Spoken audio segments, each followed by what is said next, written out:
Inilabas ng Lakers ang statue ni Kobe Bryant at Gigi sa isang private audience.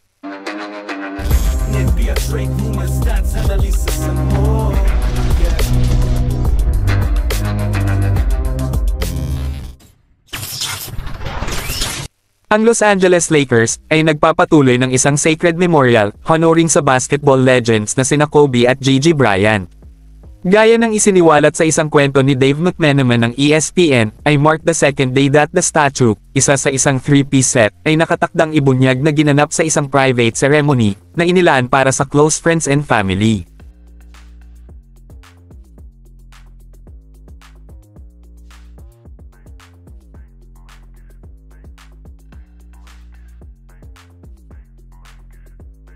Si Kobe at ang kanyang pamilya ay mga icon sa Lakers community at ang buong mundo sa paligid ng organisasyon nang ang trahedya na pag-crash ng helicopter ay kumitil sa buhay ni Kobe at Gianna.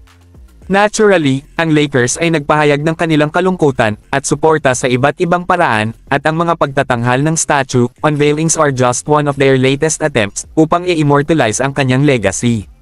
Tampok dito sina Kobe at Gigi kasama ni Bryant ang kanyang iconic na number 24 Lakers jersey.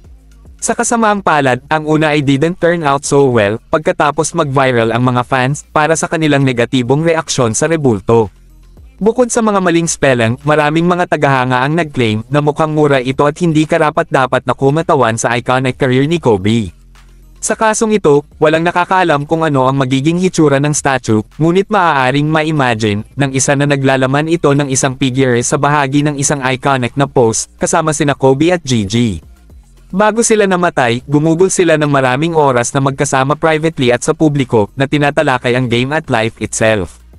Bagamat hindi si Kobe, ang unang player ng NBA, na nakakuha ng sarili niyang rebulto, maaaring dumating ito ng mas maaga kaysa sa inaasahan ng karamihan. Si Bryant, isang 18 times All-Star, ay naglaro ng 20 taon sa NBA, at nagretiro bilang isa sa all-time greats para sa kanyang 5 NBA championship. Siya ay 41 lamang noong siya ay pumanaw at ang kanyang anak na babae, si Gianna, ay 13 lamang.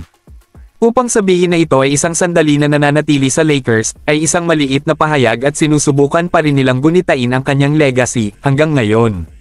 Kasama ni LeBron James at Anthony Davis, nagkaroon ng some success ang Lakers at mayroon silang titulong ipapakita para dito. Ngunit ngayon, sa pagpasok ni LeBron sa kanyang ika-22 season, sila ay nasa mahirap na posisyon upang mahanap ang kanilang susunod na franchise leader. Whoever they bring, ay malabong maging kasing sikat ni Kobe. Ang number 24 ay nalampasan ng NBA lore, at he captivated an entire city to admire his ideals, at diskarte sa buhay mismo. Mayroon siyang 3 estatwa na itinaas bilang karangalan na makikita ng libo-libo araw-araw bilang pagpupugay sa kanyang buhay.